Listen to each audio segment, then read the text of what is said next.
Bonjour chers frères, je suis Benguié Jean-François, président de l'association des micro-entrepreneurs de Côte d'Ivoire, en abrégé AMICI. Notre rôle est de œuvrer à l'amélioration des conditions de travail des auto-entrepreneurs de Côte d'Ivoire, des très petits entrepreneurs, des TPE, les commerçants dans toutes sortes d'activités, les vendeurs de téléphones, les petites restaurations, les vendeurs de vêtements, les garagistes, les menuisiers, tous ceux qui mènent des petites activités dites informelles. Voilà, se retrouvent au sein de l'AMICI. Nous existons depuis 2012, mais nous sommes officiels depuis juin 2016. Voilà. Il faut dire qu'aujourd'hui, nous avons tenu à ce que vous soyez là, parce que nous constatons depuis quelques années des abus qui nous font perdre beaucoup, qui nous font subir la mauvaise politique de salubrité qui a été engagée depuis 2013. Chaque année, dans des périodes bien précises, on engage le programme de déguerpissement. On casse, on détruit, sans même proposer d'alternatives. Aujourd'hui, dans le secteur des TPE, les très petits entrepreneurs, les micro-entrepreneurs, il n'y a pas seulement que des personnes qui ne sont pas allées à l'école. Il y a des diplômés, des personnes qui ont la maîtrise, qui ont la licence, qui ont le BTS, qui ont le bac, même les hauts diplômés, les entreprises et les TPE.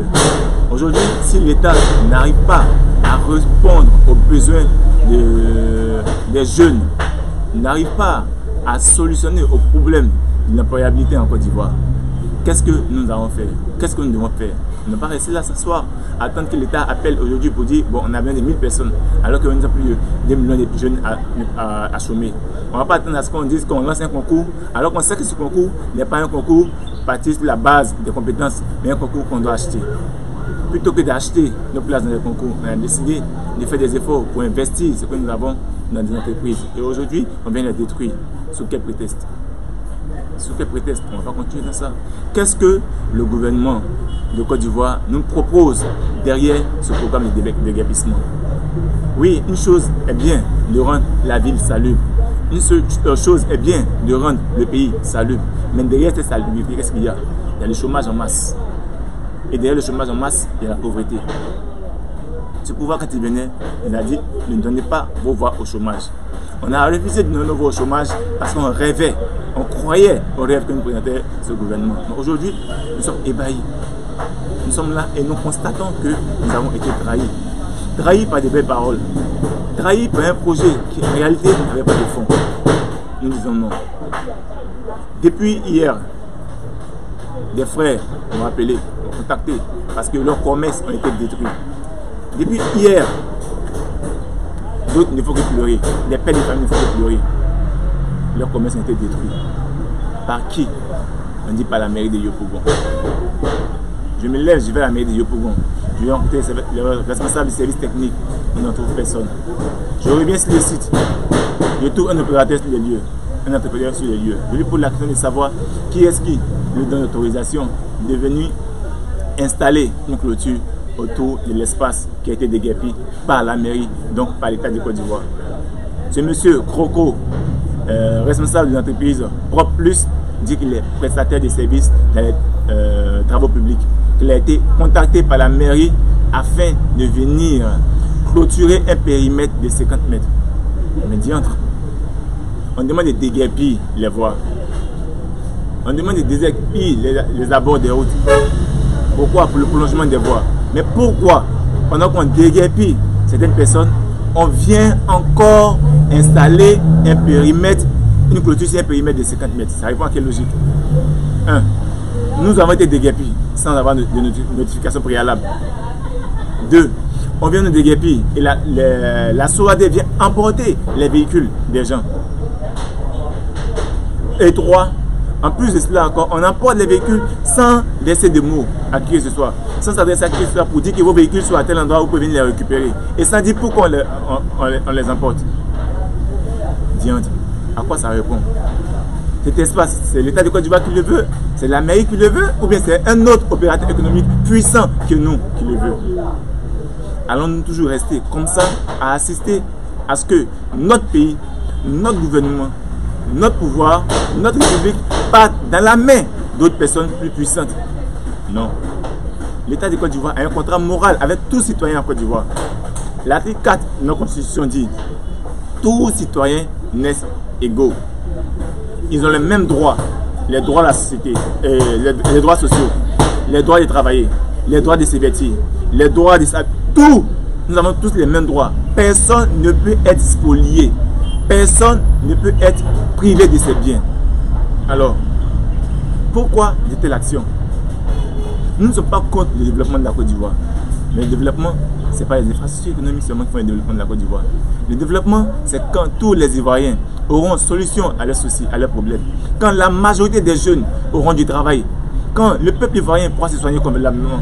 Quand on pourra aller au marché à satisfaire nos besoins. Quand on pourra nourrir convenablement nos enfants. C'est ça le développement. Le développement, ce n'est pas construire des ponts, ce n'est pas construire des routes. On dit que la route précède le développement. Mais on ne dit pas que la route crée le chômage.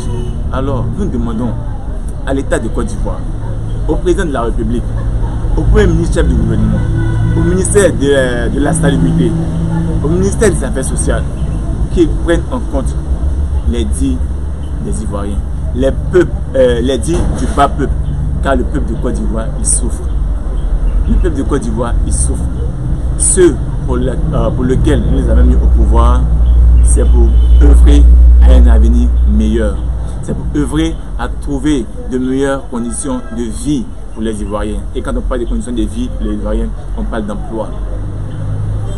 On parle de santé. On parle d'éducation. Ce que nous voulons, ce n'est pas les casses. Ce que nous voulons, ce n'est pas la décision de nos biens. Ce que nous voulons, ce n'est pas nous mettre à la rue. À moins que l'État, à moins que le gouvernement de la Côte d'Ivoire veut nous voir traverser la Libye, le désert de la Libye, traverser le feu de la Méditerranée, aller mourir dans les mers, dans l'océan. Nous disons non. Nous n'avons pas tous les moyens d'aller louer un commerce à Carrefour. Nous n'avons pas tous les moyens d'aller louer des magasins. On demande de payer des cautions de 500 000, 600 000 francs par mois pour pouvoir entreprendre. Non. Nous sommes tous, autant que tout le monde, contributeurs de l'État. Même si nous vendons seulement que de l'eau. Chaque paquet de sachets d'eau qu'on achète, il y a une part qui revient à l'État de Côte d'Ivoire. Alors, nous demandons au gouvernement d'avoir un regard sur la population ivoirienne. Celui qui vote, c'est le bas peuple. Ce n'est pas les personnes riches qui votent. Celui qui vote, c'est le bas peuple parce qu'il croit en des projets. Et le projet qu'on nous a proposé, ce n'est pas celui-là. Alors, nous demandons que les véhicules de nos frères qui ont été emportés hier par les services de la SOAD en présence des services techniques de la mairie soient restitués. Nous demandons que tout ce que nos frères ont perdu hier, que nous avons énuméré ici, soit restitué. Et que tout le dommage que ça a causé depuis hier jusqu'à aujourd'hui, jusqu'à tout ce que ça va prendre, nous puissions être dédommagés. Voilà ce pourquoi nous avons appelé. Nous espérons que tout ce que nous avons dit sera relayé afin que la voix des sans-voix soit portée par vous.